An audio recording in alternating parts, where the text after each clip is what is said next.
अस्सलाम वालेकुम। Capital talk के साथ हामिद मीर आपकी खिदमत में हाजिर है। हाल ही में अमेरिका के सदर जॉर्ज डब्ल्यू बुश ने एक नए कानून पर दस्तखत किए हैं और इस नए कानून के जरिए आइंदा पाकिस्तान के लिए अमरीकी इमदाद को दहशतगर्दी के खिलाफ आलमी जंग में पाकिस्तान के किरदार से मशरूत कर दिया गया है। पाकिस्तान में बहुत से हलकों बशमूल अहम हुकूमती शख्सियात के उन्होंने इस नए कानून पर अपने तहफ़्फ़ुज़ात का इजहार किया है। दूसरी तरफ अमरीका के बाज़ सियासतदान जो कि सदारती इलेक्शन में हिस्सा ले रहे हैं, उनकी तरफ से भी पाकिस्तान के खिलाफ इंतहाई सख्त बयानात जारी किए जा रहे हैं। बहुत से लोग ये सवाल उठा रहे हैं कि क्या अमरीका के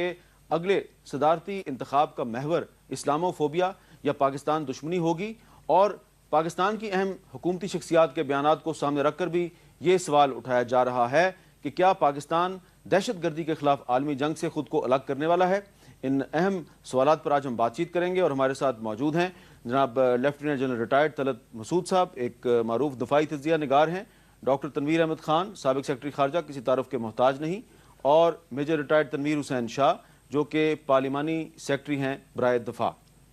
जनरल तलत मसूद साहब, क्यूबा जो कि अमेरिका का बहुत बड़ा दुश्मन समझा जाता है, डॉक्टर तनवीर साहब ने हाल ही में लिखा है कि कभी अमेरिकन ने यह धमकी नहीं दी कि हम क्यूबा को बम मार के तबाह कर देंगे, लेकिन पाकिस्तान के खिलाफ धमकियां दी जा रही हैं, मुसलमानों के मुकामात मुक़द्दसा के बारे में धमकियां दी जा रही हैं। आप समझते हैं कि इस्लामोफोबिया अब अमेरिका की जो आइंदा सियासत है उसका एक अहम महवर बन चुका है? जी हाँ, इसमें कोई शक नहीं कि अमेरिका जो है वो इस्लामिक ख़ास तौर से रेडिकलिज़म और वो जो समझते हैं कि जो इंतहा पसंद हैं और एक किस्म का जो पॉलिटिकल इस्लाम है उसके वो सख्त ख़िलाफ़ हैं और इस किस्म की बातें कर रहे हैं, इसमें कोई शक नहीं है। लेकिन मैं ये नहीं समझता कि जो आपने अभी ज़िक्र किया जिस तरीक़े से कि वहाँ उनका जो इलेक्शंस हो रहे हैं कांग्रेस और उसके जो एस्पिरेंट्स हैं जैसे ओबामा साहब हुए और जिस किस्म के उन्होंने बयानात दिए, उसका असल में सारा जो इनका फोकस है इस वक्त दो चीज़ों का है। एक तो जो लेजिस्लेशन जिसकी आपने ज़िक्र किया उसका ये है कि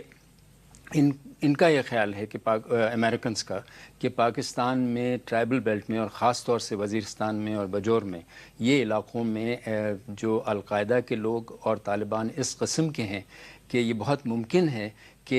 ये जो है अमेरिका में की होमलैंड सिक्योरिटी यानी उनके ऊपर जिस तरीक़े से कि 9/11 का वाक़या हुआ उसी तरीक़े का वाक़या हो सकता है। एक तो ये था, चूँकि आपने देखा होगा कि 16 इंटेलिजेंस एजेंसीज़ ने ये बात कही थी। दूसरी बात यह है कि वहाँ जब से नए इलेक्शंस हुए कांग्रेस के, जिसमें डेमोक्रेट्स जो हैं वो वापस आए, इन मेजॉरिटी हुए दोनों हाउसेस में, तो उस वक्त से प्रेसिडेंट बुश की पॉलिसीज़ पर सख्त उनको दबाव रहा और उनकी तनकीद हो रही है। तो एक तरीक़े से इराक़ में और अफ़गानिस्तान पर जो तनकीद हो रही है उसका उन्होंने मेरे ख़्याल में बड़ी हद तक एक तरीक़े से पाकिस्तान को स्केपगोट करने के लिए ये जो लेजिस्लेशन आया है वो उसके पस मंज़र में भी देखना चाहिए। और मैं ये भी समझता हूँ कि ये जो इम्तियाज़ी सलूक है इसको आप इसके साथ भी देखिए कि किस तरीक़े से इंडिया को उन्होंने उसी ज़माने में एक ख़ास इम्तियाज़ी सलूक करके जो ऑपरेशनल एग्रीमेंट 123 था जो कि न्यूक्लियर फ्यूल के बारे में और न्यूक्लियर सिविलियन न्यूक्लियर तवानाई के बारे में था, उसको उन्होंने पास किया। डॉक्टर तनवीर अहमद खान साहब, मेरा आपसे सवाल यह है कि क्या ये जो हाल ही में आपका एक कॉलम इंग्लिश अखबारात में शाया हुआ, time to review the foreign policy of Pakistan, क्या आप वाकई ये समझते हैं कि अब पाकिस्तान को अपनी फॉरेन पॉलिसी पर नज़रसानी करने की ज़रूरत है? देखिए, मैं तो बहुत अरसे से कह रहा हूँ कि हमारी जो खारजा पॉलिसी है वो बहुत ज़्यादा यूनिफोकल हो गई है, बहुत ज़्यादा एक तरफ झुक गई है। ये ज़माना है कि आप एक इक्विलिब्रियम रखें, एक तवाज़न रखें और ज़्यादा से ज़्यादा दोस्त तलाश करें, ख़ास तौर पे अपने रीजन में जो ताल्लुकात हैं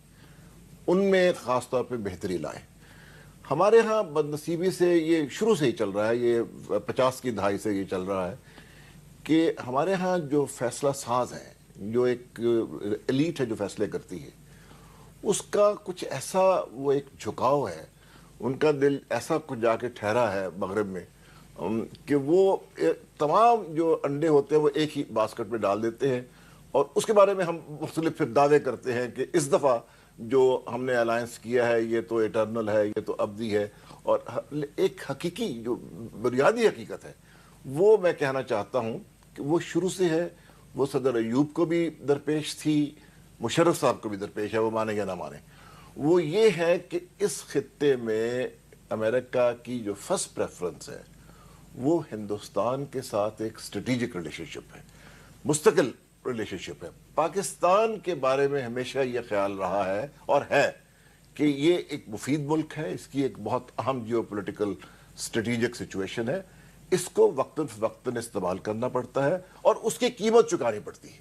کیونکہ پاکستان اس قیمت کا خواہاں ہے. اگر صحیح قیمت دے دی جائے. امریکی حکومت کی نظر میں پاکستان دوست نہیں سمجھا جاتا. جی اس طرح دوست نہیں سمجھا جاتا جس طرح کہ ہندوستان سمجھا جاتا ہے. اس لیے اب دیکھیے صدر بش ہمارے اپنی سوائل پہ آ کے یہ کہہ چکے ہیں, اس کے بعد بھی انہوں نے بہت دفعہ کیا دہرایا. اس کی وجہ پاکستان کی چین سے دوستی ہے؟ میرا خیال ہے کہ یہ شاید دیکھیے ایک وقت تھا جب پاکستان پہ بڑا عتاب تھا کیونکہ ہم نے چین کا دروازہ کھولا تھا, وہ نہیں ہے. لیکن اس میں بہت سے اور چیزیں کار فرما ہیں, لیکن بنیادی طور پہ یہ ہے کہ وہ ہندوستان کے ساتھ تعلقات بنانا چاہتے ہیں. اس وقت جو ابھی جنرل صاحب نے جو بات کی اس کا ایک پہلو یہ ہے کہ واشنگٹن میں ایک بڑی زبردست بلیم گیم کھیلی جا رہی ہے. ہو لاسٹ عراق, یعنی بیسیوں مضامین, بیسیوں آپ جیسے جو ڈسکشن کرواتے ہیں وہ اس پہ کروا چکے ہیں. ہر آدمی دوسرے کو بلیم کر رہا ہے اور آخر میں